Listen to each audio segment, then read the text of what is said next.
So in this video, I'd like to talk to you about change, how I deal with change as an autistic adult, particularly within the current context of the COVID-19 pandemic. So I would like to say that, well, generally speaking, I do find change incredibly difficult. I like to know exactly what's happening. I follow very strict routines. My life follows a very strict sort of daily pattern, daily schedule that I like to stick to because it's familiar and comforting. I do find it very difficult directing my attention. I'm very easily distracted. It's like I can either focus on something 100%, and that's all I can focus on.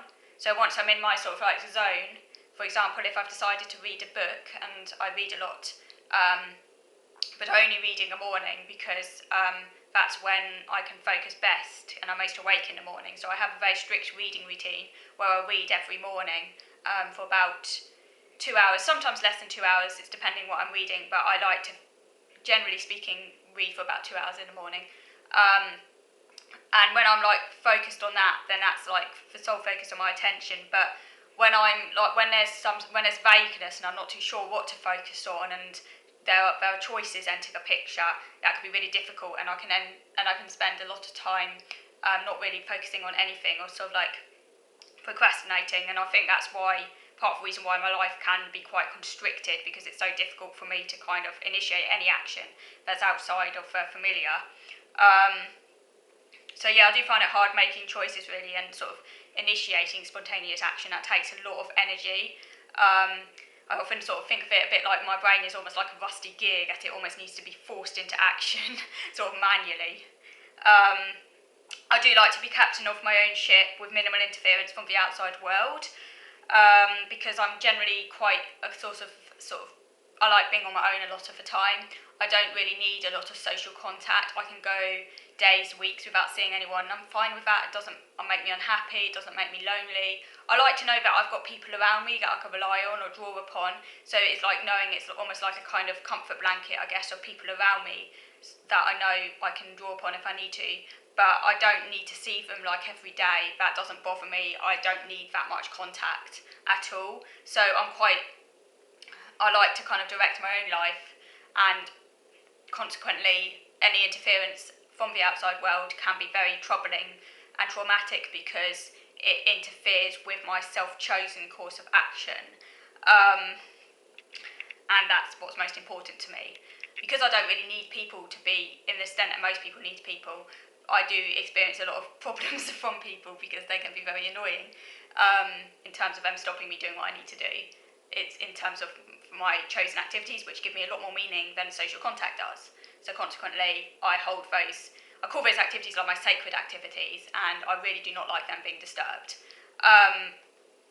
Now, in terms of changes that I orchestrate, that are self-chosen, they can be positive changes, but even changes that I choose, that I want to bring into effect, I have to spend a lot of time thinking about them and working it through, and assessing for consequences of those changes. I can't just leap into something. I'm not a very spontaneous person. It would be very, very rare for me to do something without thinking it through.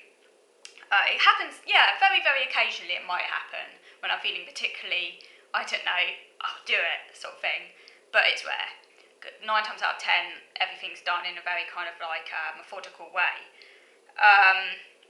So when variety is connected to my special interests, that can be invigorating, because I do, I'm not completely averse to variety, and I do have an adventurous streak within me. I do like trying things out. I like experimenting. I like finding new paths. Now and again, I do like going out of my comfort zone, but only in very small steps. But I do like sort of like experimenting. So I'm not completely, averse to all adventure. I'm not. I do have some side to me which does like to branch out, but It's got to be very controlled. It's done in a very controlled way, and I've got to be in control of it. So that's different to when other people are imposing a change on me. So when other people disrupt my life, particularly when they threaten the details of my daily routine, so that might be, say, my bedtime. I go to bed at the same time every night.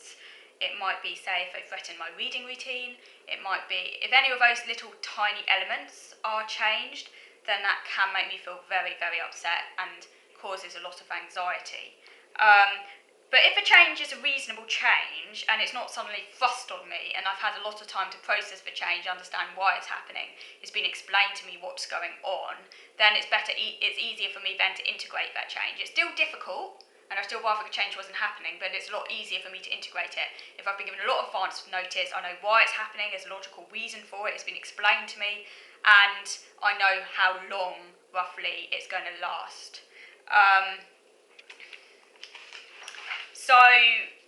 And also if a change isn't directly threatening any key areas of meaning as well, so if I can still carry on the sort of minutiae, I guess, of my daily routine, if that isn't affected, then it's easier for me to manage as well, because I still have these things to cling on to, like my sort of like anchoring points.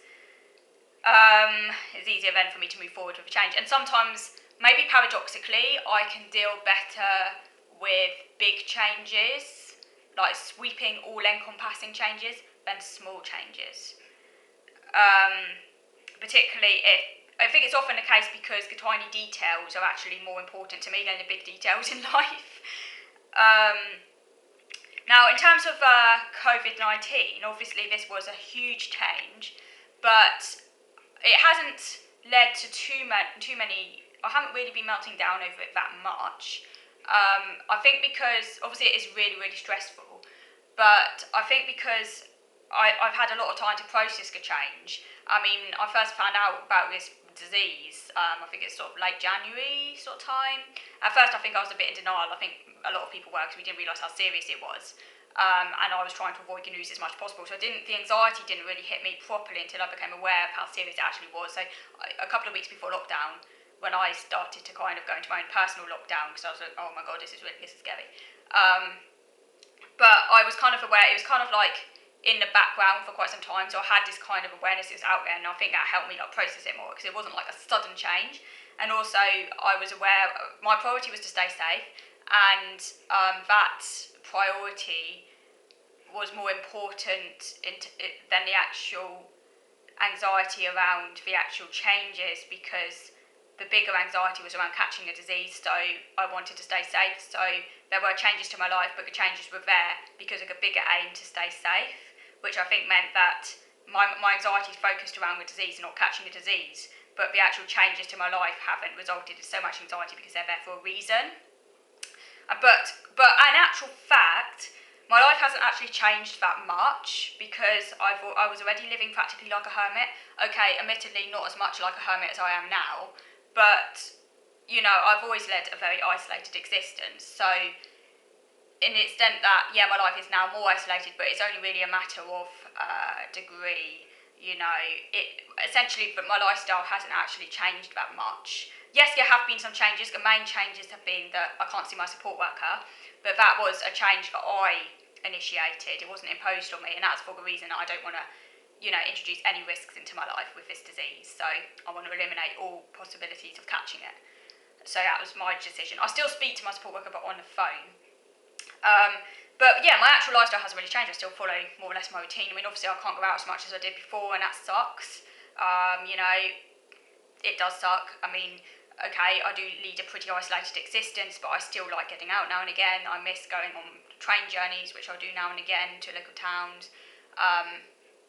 You know, I miss being able to go to the library. Yeah, I know technically now I can, but now that lockdown's being eased, but I still don't feel safe to do that. I don't think I'm going to really be going out again properly until this pandemic's over, because I have OCD. OCD around germs, which is bad enough before this pandemic came into existence. So now obviously it's really bad. But yeah, I think because the sacred areas of meaning have been left unchanged and my lifestyle's not being disrupted, I can deal with it better. The other change that's happened is that I can't go food shopping anymore, because, you know, I get panicky just through going out for a walk every day around the local area. I just can't go near people at all. It's an absolute paralysis. I wouldn't be able physically to go into a shop. So luckily for me, my dad does it. He does it for me at the moment. That has introduced some level of anxieties into my life that I didn't have before, because I do like to be in control and I wish I could still do my shopping for me. And because food and cooking is one of my major areas of interest, so I like to experiment with lots of recipes. I can't be quite as experimental as before because I don't have that control. I can't just go off to a shop and pick up an extras or whatever. I have to give my dad a list for the week, and obviously because my dad's doing my shopping for me, I don't want to stress him out too much with all the kind of foods I might want from different recipes. But I am still able to do a reasonable amount of cooking, which is keeping me sane because that's one of my major areas of interest. You just have to slightly adapt to the situation. But I think I've done that fairly well, all considering. And obviously shopping was, although I do wish I could still do it, it was obviously stressful anyway because of all the sensory stuff and everything. It's not exactly like I don't enjoy shopping, because it's very stressful, but I still wish I could do it because I like to be in control. So I think I'm going to move over to video number 2 now because I don't want this video to run out me. So I'm going to carry on in the next video. So moving over to video number 2 now.